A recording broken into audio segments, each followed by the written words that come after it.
Well, over my lifetime, that has changed off and on. I have been very active in politics. I've been active in environmental causes. I've been active in some health causes, women's rights causes, and enjoyed it immensely. And so, almost depends on pick a decade. Yeah. Just helping people to reason better. And that's why, one reason why I'm a philosophy teacher. About that a lot of the causes I gravitate toward and dedicate time, money, caring into have to do with food. In a general way, I think beauty. I like to serve beauty. I see a lot of beauty around me, and I strive to support that beauty in music, specifically in getting younger generations to learn music and to love it for what it is and to find beauty in it.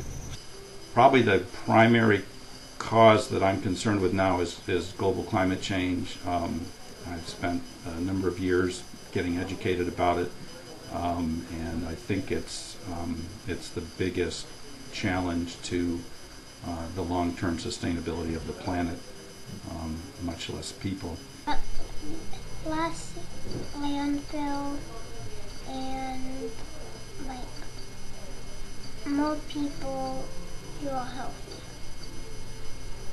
Fortunately, the Presbyterian Church in 1979-80 was opening up a women's shelter, and for the next 13 years before I came to Tallahassee, I was once a week one of the overnight volunteers. There were two of us for homeless women who came in during the winter months. One of the things that I'm involved with through work, but also sort of as an extracurricular activity, is I help to co-facilitate a trauma-informed care work group. Makes less bullies in the world.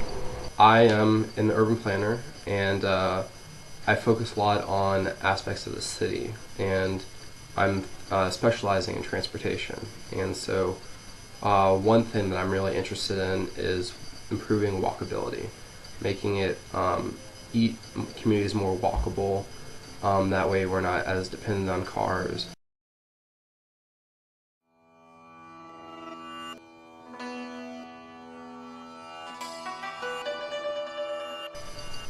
I'm more of an everyday guy than the big peak experience.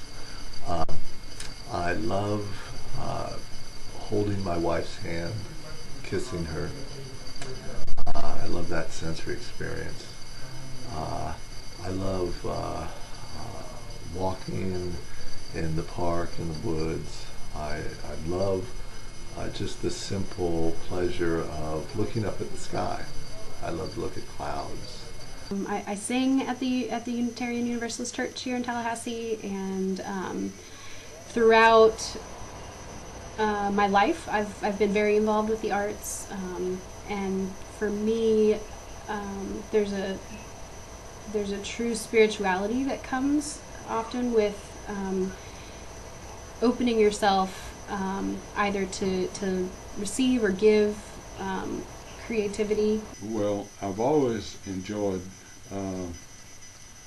planting a garden, and my father taught me how to use tools and sharpen a knife, and I've always enjoyed working with tools and sawing wood and working with wood. When I was younger and could get down on my hands and knees, I would go out with Earthwatch for 2 weeks out of the year and an archaeologist, and we would go on digs. I was interested in finding what was there. Absolutely fascinating trips to the Cook Islands in the South Pacific, into the Grand Gulch area, which is Utah, where the Four Corners come together, 15 Mile Canyon, to see it probably was the Anasazi or a group very much like them, what was still there, because the Bureau of Land Management didn't know. We were the first groups in to find out what had been left behind in the caverns and caves and on the walls. Fascinating trips, absolutely fascinating. Laughter. Promoting laughter, causing laughter, listening to laughter. I believe laughter is the better medicine than marijuana. Probably the most memorable ones have been experiences in vast landscapes where the imprint of humans is minimal. And the one that I always go back to is a place called Island in the Sky in Canyonlands National Park, just outside of Moab, Utah, where the Colorado and the Green Rivers come together, and there's a high mesa right between those two rivers. And there's a one of those arches there that you can sit in and look through. It's called Window on the Sky. And you look out across this landscape framed by this big arch of rock, and there's nothing out there but the world. And as long as a jet airplane doesn't go over at 36,000 feet, you can imagine being the only person on the planet. It's easy to pick being in the United States Peace Corps after I graduated from law school. That changed my life. I was thrown into a mix of lots of young people from all over the United States, and then taken to West Africa for a couple of years.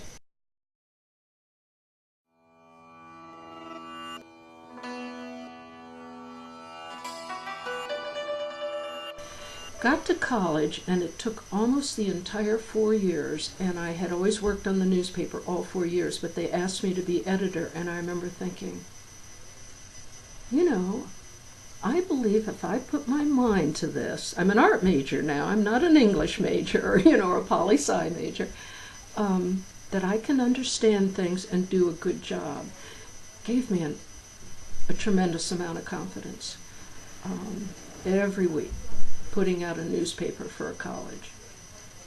Accomplishing my Eagle Scout, but for me it wasn't even really about the award or anything. It was about the journey for the award, and that was something that I worked on for 12 years. Is really what shaped me as a person. Later in my life, I like to be help to save animals around the world that are endangered. Becoming a teacher was a huge milestone. I really hadn't planned on it. I just kind of ended up with in front of a classroom as a grad student. And, it was a big milestone. That first moment I walked in, I missed orientation, didn't have any training for being a teacher, and they said, here's the book, here's your classroom's down the hall. I went down there and walked in front of the class, and I immediately liked it. I have been an All-American in 2 sports, baseball and softball, and just went to my 50-year reunion of the 1962 Florida baseball team, which was #1 in the nation. And eventually becoming a licensed clinical social worker in the state of Florida. That in and of itself was a huge accomplishment. It took me 2 years of being supervised under someone else who was licensed, and then taking this 4-hour exam.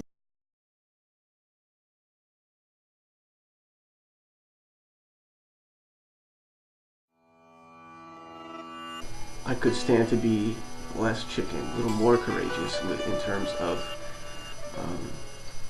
promoting the causes that I believe in. The path that I'm working the hardest on is developing a capacity for compassion. When I first went into the chaplaincy, I was a telling minister. I was telling people what to believe and how to believe and all like that. But as I learned more and more, I became a listening minister. I learned to listen to people, and if I listened correctly, and if I listened long enough and let the people that I ministered to talk, most of the time they solved their own problems. I guess a photographic capability that I believe I probably had all the time, but I've actually brought it to fruition in the last 5 years. I've been a meditator since I went to college. My wife and I meditate every morning, and I think that has helped me to become less aggressive with myself and with other people. not hitting my sister, or hitting my sister a little less.